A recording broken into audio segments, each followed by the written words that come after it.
All right, today's video, car edition, because it's so windy outside and my roommate's like sleeping at the crib right now, so I didn't want to do it there. So we're doing it in the whip.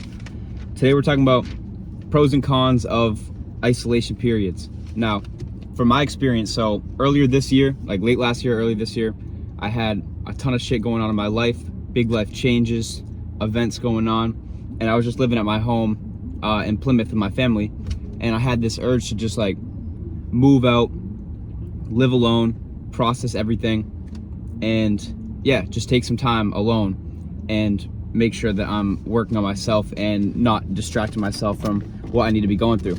So that's what I did. I moved out. I moved into an Airbnb for 3 months and lived alone. I was working. I was not hanging out with like any friends. I was actually just completely isolated for months, and that's what I prescribed myself. And here's kind of what I learned from it, or the pros and cons that I experienced while doing that. So I'll start with a pro. Better relationship with yourself / learn more about yourself.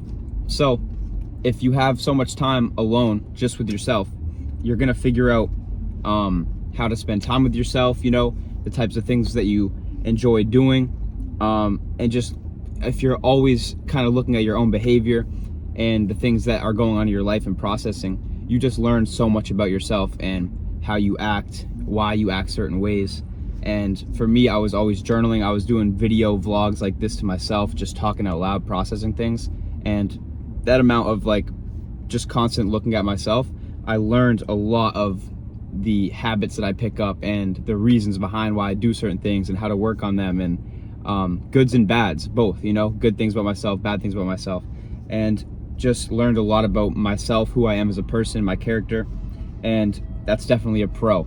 If you are always going out, hanging with friends, always working, always doing something, distracting yourself, never taking the time of day to just look at yourself and analyze your own behavior, you're not going to learn a lot about yourself as opposed to the former. Number 2, pro. Find the things you've been running away from. So for me, I mean, it was pretty apparent what was going on in my life and the things I was distracting myself from, numbing myself from. But when you're alone, you don't have that escape mechanism, and you can't go distract yourself. You're just faced with all the things that you've been running away from and the things that you're trying to distract yourself away from, and don't want to feel like the real emotions of what the situation is, no matter what it is. So it's definitely good on that end to just see everything that you've been distracting yourself from, and you can't run away from it. It's apparent. You have to do something about it. You have to take action on it, which is definitely a good thing for me. Number 3, pro. No distractions. So you have extra time to process the things that you were running away from. So the first thing is to figure out what you have been running away from. And then the second thing is, now that you're alone and you're not going out all the time, you're not hanging with people, you're not, you know, always doing something, you're just kind of like focusing on yourself. You have so much extra time to work on the things that you've been running from and finally stop running from them and processing them and working it through and feeling it through. That's like a big thing. It's actually just taking time to sit and feel some of the things that you probably don't want to feel because they're painful and you want to run away from them naturally. That's just like the instinct, is to feel as least amount of pain as you can. So, but when you have all this extra time just looking at yourself and everything you're doing, you can figure out all the painful things you're trying to run away from, and then you have the time to actually sit down and process them and feel them through until they're actually processed and you feel lighter, you know. Then it's not all just weighing on you, causing you to have to go find a distraction. You actually feel stable and solid in yourself and don't need to go run away from things because you already processed them. Number 4, this more applies to you if you're religious or spiritual or believe in a higher power.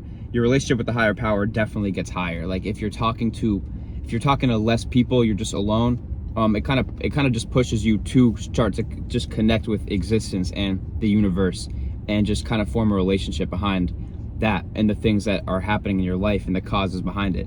And that's definitely what I noticed for me, is that my relationship with God, whatever you believe God is, definitely got higher, or definitely just got stronger. And I found myself just trying to connect with that much more often because I wasn't always talking to friends and family or something, you know, so that would help cope with the loneliness for sure.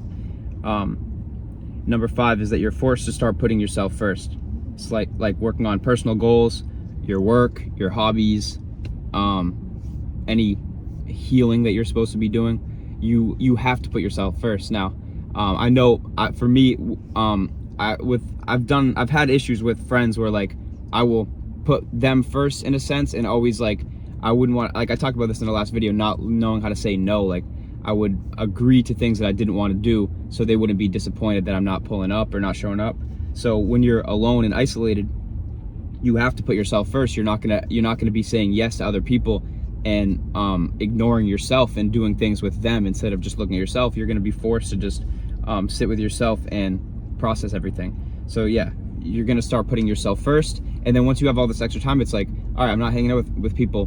What do I have to, like, how should I spend my time except for working on goals like fitness, or making money, getting financially stable, working on hobbies, if you like music, if you like painting, whatever it is, basketball, it doesn't matter. Like, you have so much time and you're not channeling your energy for all other people. It's all coming back to yourself, and you're channeling it to work on yourself.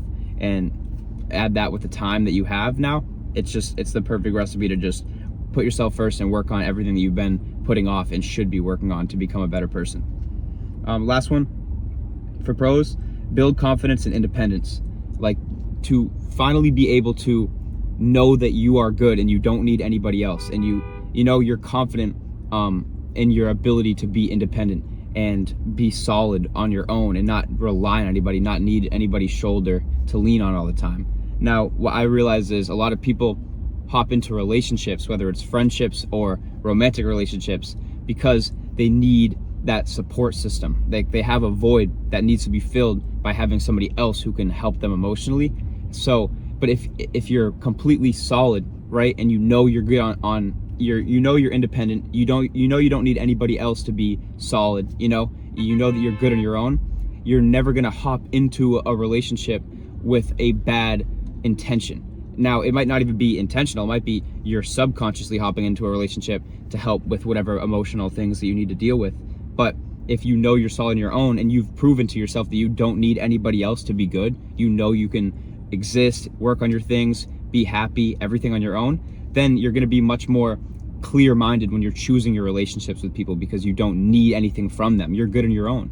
If you're good on your own, you're not going to be like jumping into something to help fill a void. You're gonna you're gonna know you're solid, and then you're gonna be able to see with a clear mind, like, is this gonna help and add to my life, or is this because I'm running away from something and I need this to cover this up, So it gives you that clear mind to actually choose your relationships going forward, whether it's friends or family or romantic relationships. Now, cons, for sure, obviously, loneliness. Like, this shit, it builds up. It builds up. Like, just not hanging out with people, always being on your own. I've kind of always been a person who enjoys spending time alone, so it wasn't the worst at first, but after months, I was in the Airbnb for 3 months alone, not really hanging out with people. After months of it, it definitely got times where it's just like, geez, like I'm really just going through everything alone, and that definitely can add up. So but it's not like I actually just never talked to anybody for like 3 months straight. Like, I would go skiing with people, I would call some people sometimes, and like I would have those connections, and for sure it would help me cherish those connections even more, and make me really value even just a short 5-minute talk with like my sibling or something. Like, I would really start to value it, like maybe more than normal, because it's like I was so without that connection that once I finally was having it again, it felt really good, and it made me want to strengthen my relationships with people and cherish them a lot more. But definitely the loneliness will eat away at you for sure, so make sure that you are calling people, you are talking to people, and you're not just months out without talking to anybody. Number 2, though, it kind of like is connected to the first one, not talking to people, is you can get lost in your head and overthink things a lot.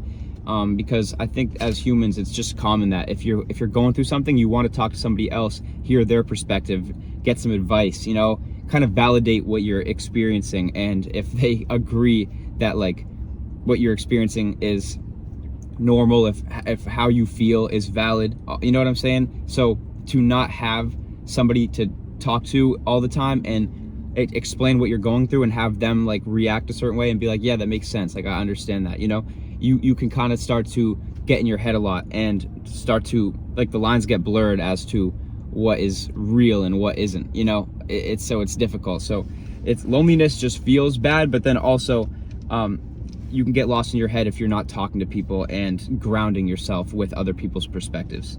Now, last one, connected to the first two cons, is that when you go through hard things and you can't tell anybody what you're going through, that stuff really starts to add up, and you kind of start to feel like you're going crazy. And sometimes you really just crave feeling seen and feeling understood. And it would feel good to have somebody know the extent of what you're going through. That's something that I've definitely dealt with a lot in the last 6 months, is like going through so much behind closed doors. Like, some people will see like the bigger picture, they just know overall what's happening, but when there's days where it's just hit after hit, things just keep going wrong and hurting you, and just things just are snowballing up and nobody knows the extent of what you're going through, that can definitely be tough. So overall, periods of isolation are great for self-growth, growing independence, working on yourself, working on your goals, and learning how to put yourself first. And yeah, just getting a clear head for picking relationships for sure. But the cons are definitely just the isolation itself, and being lonely and not having somebody to talk to, and all that can make you kind of feel like you're going crazy. So overall, I would definitely recommend it, but make sure that you do have a bit of a support system and can call people and hang out sometimes and stuff like that. Isolation is good in moderation. It's great if you're like, all right, this month I'm going to spend most of my time focusing on myself. That's good, but you don't want it to be rigid. I'm not talking to a single soul for 2-3 months straight. Like, nah, you're gonna actually start to go crazy, and it's gonna not even really be beneficial. Then it's gonna start going the other way, where it's too much isolation and you start to lose the benefits of actually having connection and hearing other people and have them hear you out. So yeah, I'd recommend it, but definitely keep the connections and don't go too crazy with isolation. So yeah, thank you guys for watching.